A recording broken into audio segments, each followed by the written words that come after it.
Assalamualaikum warahmatullahi wabarakatuh. Sebelumnya perkenalkan, nama saya Nurdiansa. Saya dari kelas Matematika 2 semester 3 dan di sini saya ingin menjawab soal UTS mata kuliah Metode Studi Islam. Untuk soal yang pertama yaitu bagaimana penjelasan tentang agama dan bedakan antara agama Islam dengan agama-agama lainnya. Nah, untuk agama itu pengertiannya adalah suatu kepercayaan dan peribadatan kepada Allah Subhanahu wa taala, Tuhan yang Maha Kuasa, serta kaidah yang berhubungan dengan unsur kebudayaan serta pandangan dunia yang menghubungkan manusia dengan tata cara kehidupan. Nah, selain itu, bedanya agama Islam dengan agama yang lain adalah jika agama Islam itu merupakan agama yang samawi serta menjadi agama yang rahmatan lil alamin atau penyempurna agama samawi yang lainnya. Nah, sedangkan agama yang lain termasuk ke agama samawi, ada juga yang termasuk di dalam agama ardi. Nah, untuk agama-agama yang termasuk dalam agama samawi yaitu ada Kristen yang ajarannya hampir sama dengan Islam dan tujuannya yaitu mentauhidkan Allah Subhanahu wa taala. Nah, hanya saja agama Kristen tersebut itu bukan seluruh alam, akan tetapi hanyalah untuk Bani Israel saja. Nah, itulah jawaban pertanyaan dari soal pertama. Nah, lanjut soal yang kedua yaitu bagaimana posisi ilmu pengetahuan disandingkan dengan agama? Berikan penjelasan dari perspektif Islam. Jadi ilmu pengetahuan dan agama itu bisa menjadi mitra dalam menaksirkan alam semesta ini dengan berbagai metode yang saling melengkapi. Nah, dalam hubungan dialogis antara keduanya itu agama bisa mendukung segala kegiatan ilmiah. Nah, sebaliknya ilmu pengetahuan juga bisa mendukung dan bisa memperbaiki atau memperbaiki pemahaman religius demi kejahatan umat manusia. Nah, berikut adalah jawaban dari soal nomor 2. Nah, selanjutnya soal nomor 3 yaitu bagaimana hubungan agama dengan adat dalam peradaban umat Islam. Terus berikan contoh yang Anda temukan di masyarakat.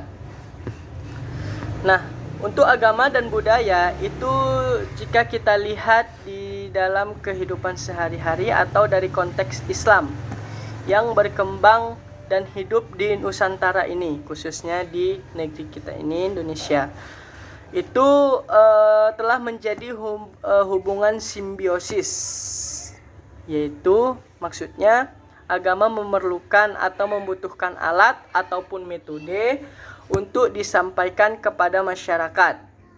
Nah, maksudnya itu agama memerlukan metode untuk disampaikan kepada masyarakat, tujuannya agar orang atau manusia yang ada di negeri ini paham terhadap agama.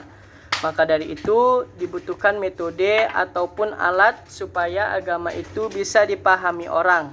Nah, contohnya itu pertunjukan wayang yang biasa digunakan orang Jawa sebagian untuk berdakwah. Nah, tadi itu adalah jawaban soal nomor 3. Selanjutnya soal yang keempat yaitu Jelaskan apa saja karakteristik dalam kajian studi Islam.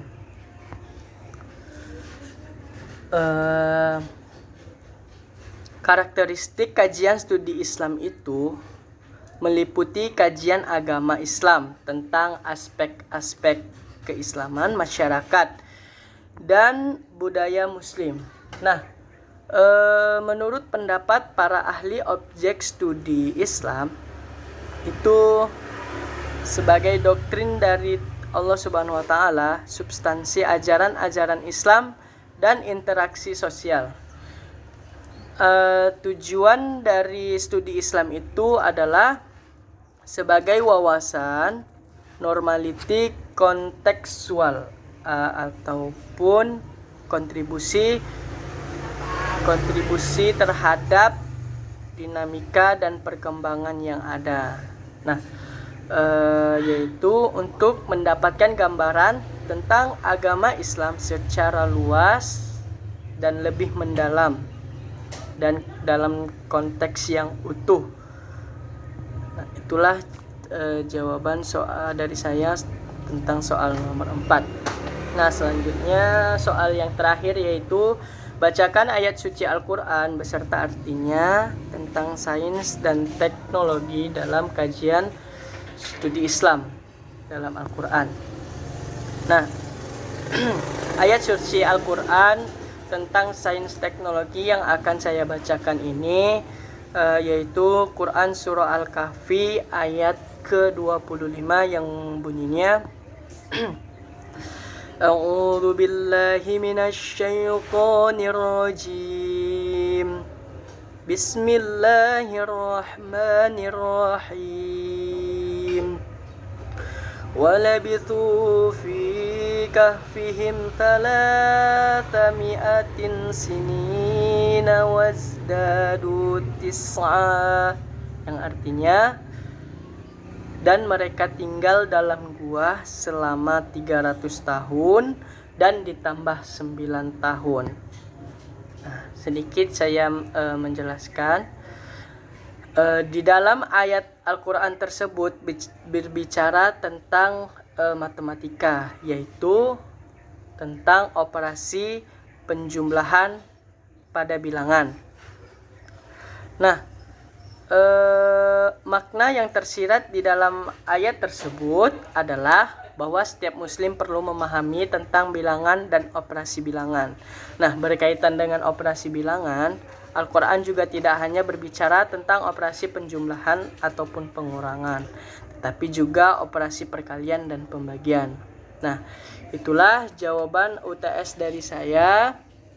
Sekiranya ada yang kurang ataupun yang kurang jelas, saya sebelumnya mohon maaf dan saya akhiri. Wabillahi taufiq wal hidayah. Wassalamualaikum warahmatullahi wabarakatuh.